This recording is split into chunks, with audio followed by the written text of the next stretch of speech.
programme ambitieux. Ce programme conduit par son excellence, Monsieur le Président de la République, Félix Antoine Tshisekedi.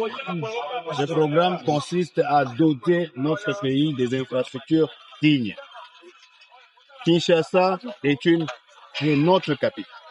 C'est une des 26 provinces. Et donc, Kinshasa doit être traité comme toutes les autres provinces. Nous sommes en état d'urgence dans les domaines des infrastructures. La première chose, c'est de remettre ce qui existait, rendre opérationnel. La deuxième chose, c'est continuer le programme de construction de nouvelles infrastructures lancé par le président de la République depuis 6 ans. Ici, nous sommes devant le palais du peuple, au niveau précisément du pont Kabu. Nous construisons un pont. Et ce pont, je crois d'ici 9 jours, nous allons le remettre à la circulation. Mais nous avons un problème de conduite d'eau, causé par des constructions anarchiques. Au-delà des constructions anarchiques, nous avons des constructions sauvages. Et comme les gens se sont comportés de manière sauvage, nous allons démolir. Voilà pourquoi j'ai appelé le gouvernement provincial, représenté par le ministre qui est à mes côtés, le ministre Boulon.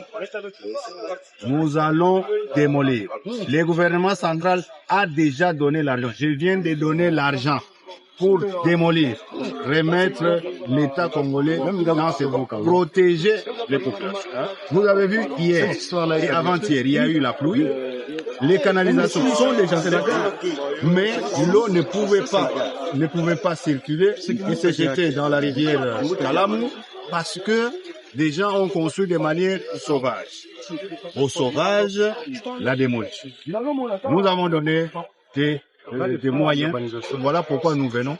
Je suis accompagné par un réélu de la circonscription de la Lukunga, le ministre Eliezer Tambwe, comme témoin des élus. Nous devons protéger la population. Si nous avions ouvert, avant hier, si nous avions ouvert ce canal ici, on aurait eu de morts d'hommes. Nous avons préféré préserver les vies humaines, mais encaisser les inondations. Mais on ne va pas accepter les inondations tous les jours. Voilà pourquoi nous sommes là. Que le peuple de Kinshasa retienne le souffle.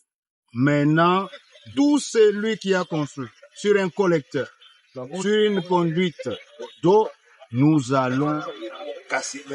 Que vous appeliez X, que vous appeliez Y, que vous veniez du ciel, tant que vous êtes sur le sol congolais, nous allons appliquer la loi. Et la loi, elle est imposable à tous. Voilà ce que nous sommes venus faire ici. Il fallait que le président Félix Tshisekedi pour awa, il canal oyo mai ezondeka. Mai oyo unti kumbu, c'est le mao. Unti pandal, ele kaka awa. Siko tango ekoma awa, eza bouché. Eza bouché pona nini? Bandeko na biso batongi ya ndezone. Shwa eza te tokopuka bandako wana. Tozongisa canal wana, ezwa mai elongwa na rivière Muna, ekoma na rivière Kalamu, tina fleuve. Tokosala dragage à fleuve. Biso za gouvernement, pour la première fois, depuis 40 ans, touti kosomba badrag wana liatika, euti na bamboka mbiki te, euti na Suède ezali numéro 1 ya osarata. Donc tokosala ngo na Kinshasa tozali na 12 confluents. Pour les autres points comme mai na fleuve. Tokosomba tous. Donc chaque confluent est na drague. Donc toko draguer fleuve et puis tokoyeba sa population. Totala ki lobby ba vidéo. Kaka bino ba panisango. Ba vidéo bandeko na biso ya oya pusu. Oyo baganga ka tongo matiti. Babwaki bazobwaka salite na kati ya balabala. Balabala ezokute cher, ezatalo ebele. Gouvernement oyo afachi béton pour la première fois. Azobimisa mbongo ya leta. Bamisusu batonga mwa banzela mike mais na ba partenariat ça parti béton a coûté 3000 km Bozat hasali 8000 km na 6 ans bobo sana te que toza na guerre mais azotonga 8000 déjà mais imaginez ce qui guerre mais à possible sa guerre to continue. Alors population tobatela banzela na boso toro toza nango ekomi incompréhensible toko comprendre nango suki ekomi malade oyo akokanga mutu azobwaka salite bakangi bamemi ye na police babenga ngai na ofesa muswana na ofesa ye prime donc tokobanda bongo okangi mutu atie salite na police babengi ngai na ye na ofesa prime koto sisa boso na kotia lisusu génie militaire tozo panzango na Kinshasa balokota bangomba ya salite nyonso balongola oyo ezali awa liboso ya stade de Martyrs 2 jours na pesi ba chinois bazosala misala na 2 jours soki na zongi nakuta bangomba na ya salite. Merci son excellence, plus de 25 000 personnes bazalai. Moi, Mboka, excellence Eliezer, mbote na mbote. Bato balobi, bamoni musala pe bantimi, mais oyo ezanda po ezana sima oyo. Balobi ba oki kobuka yango te, baza ko protéger. Mais yango nde eza kokanga ke, nzela esila te. Kase ya SNEL musala eza bloqué 2 mois. Mais epi kase ya SNEL eza kolongwa te, mais nzela ekangami. Babi ndako oyo bakokuka te. Yo lokola excellence, mais l'homme du terrain molobeli solution litoki komona parce que il faut nzela ya kongwama ndenge mokonzi amuti koloba ministre ya effectif. Merci beaucoup. D'abord namonaki na Facebook bazo sekisation te soki omoni elongi ya vie oyo yebaki bantu bakobanda moni. Je ne sais pas ce qui est la coïncidence, ce qui est nini. Yango zomona toyaki awa biso toza baebi. Là, nous avons chargé à anciens combattants, nous avons un ministère de la Défense nationale, mais nous avons élu, réélu, il y a qui chasse. Il y a un collègue, qui est aussi un réélu, il y a Tanganyika, bisogno to se retrouver dans le gouvernement, tout qui est dans le terrain pour la voter la misala. Déjà prévenir, alobi ke bao batonga bitonga tonga, l'État a kobu. Là, déjà, nous alertons, il ne faut pas d'un côté, tozo lukaelo, de l'autre côté, tozo salamakamoussous.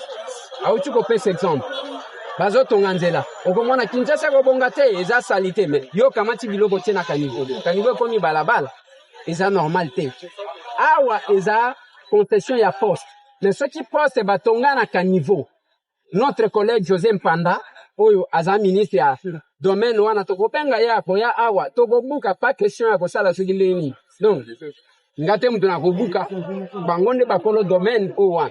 Alors, on doit faire de sorte à ce que bao batonga na kanivo. J'avais fustigé tant que tozaki na l'Assemblée nationale. Bitonga tonga oyo, il y a des places même qui servaient de bassin de rétention d'eau à l'etotondi. C'est bien bon tozo gaba photo, mais ce qui moula et betika momuke, voilà. Awa kanivo oyo, bazaki ko benga place ya maya, non?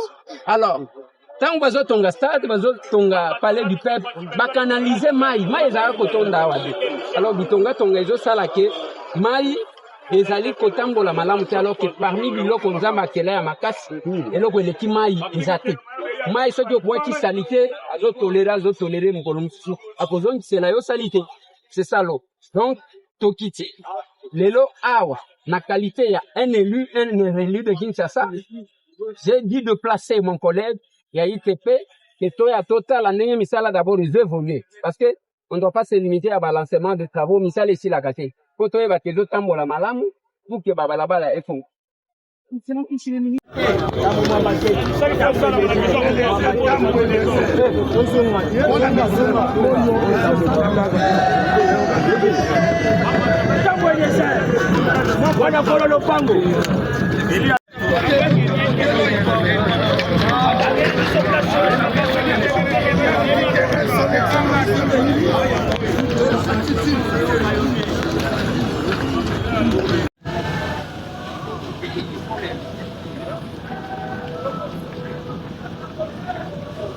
Keba na miro, keba, le vida na mamãe.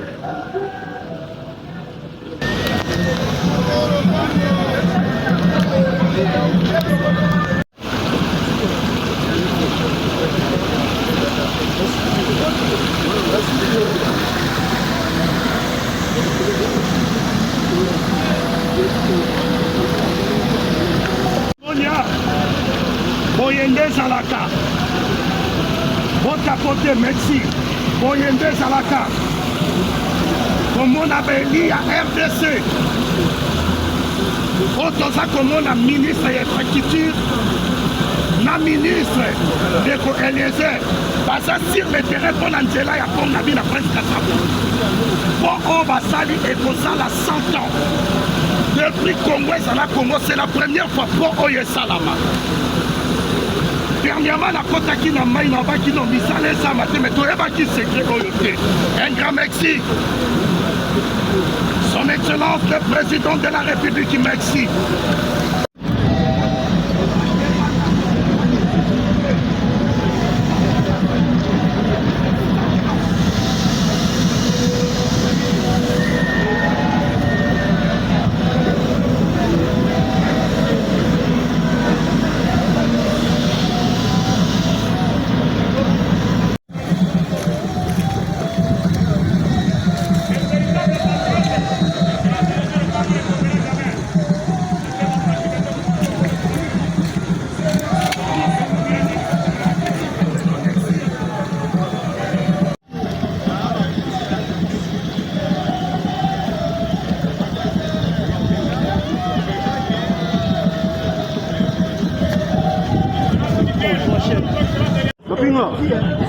Mapinga, oso nga mke, mira ne wapi.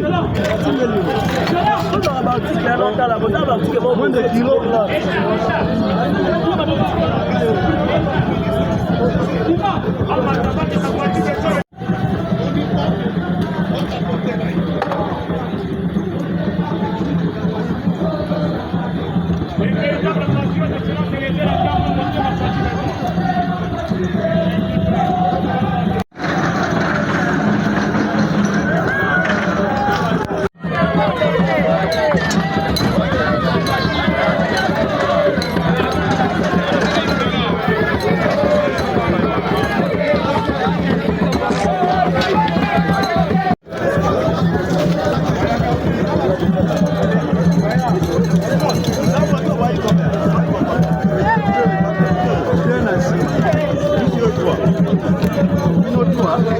Pardon.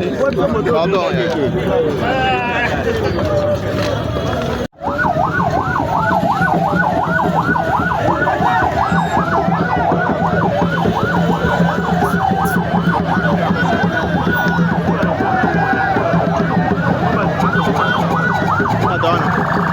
Calling up. Okay.